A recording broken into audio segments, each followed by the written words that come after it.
नमस्कार मंडळी, स्वागत आहे तुमचं माझ्या चॅनलमध्ये। आज आपण मस्त अशा ओल्या नारळाच्या वड्या करणार आहोत।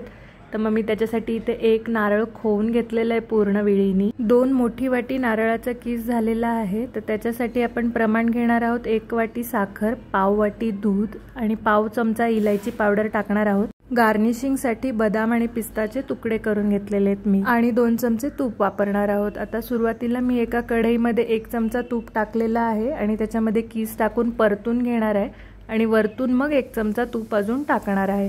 चांगला परतून घेतल्यानंतर 2 ते 3 मिनिटं त्याच्यामध्ये मी दूध टाकलेलं आहे पाव वाटी आणि अर्धा वाटी साखर टाकलेली आहे। एकदम सगळं टाकलेलं नाहीये, नंतर मिक्स करू आपण लागलं वरतून। तर पाव वाटीपेक्षा कमी आहे थोडंसं दूध मी इथे मिक्स केलंय परत आणि वरतून इलायची पूड टाकून चांगलं परत परतून घेणार आहोत। चांगलं घट्ट झालं पाहिजे मिश्रण आपलं।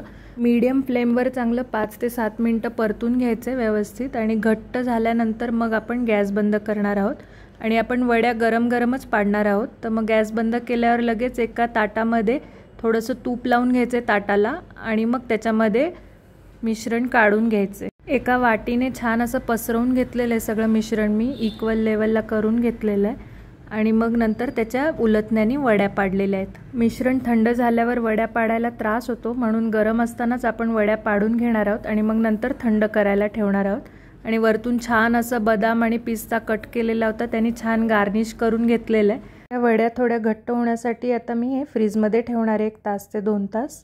तासभर झालेला आहे आणि आता मी फ्रीजमधून काढलेली आहे। खूप छान व्यवस्थित निघतीये बघा वडी। तुम्हाला अजून जर घट्ट पाहिजे तर थोड्या वेळ अजून फ्रीजमध्ये तुम्ही ठेवू शकता। आणि अशा प्रकारे आपल्या ओल्या नारळाच्या वड्या तयार झालेल्या आहेत। खूप छान झालेल्या आहेत चवीला। तुम्ही पण या नारळी पौर्णिमेला नक्की बनवून बघा आणि कशा झाल्यात मला नक्की सांगा। तुम्हाला जर माझे व्हिडिओ आवडत असतील तर नक्की माझ्या चॅनलला लाईक, शेअर आणि सबस्क्राईब करा। थँक्यू।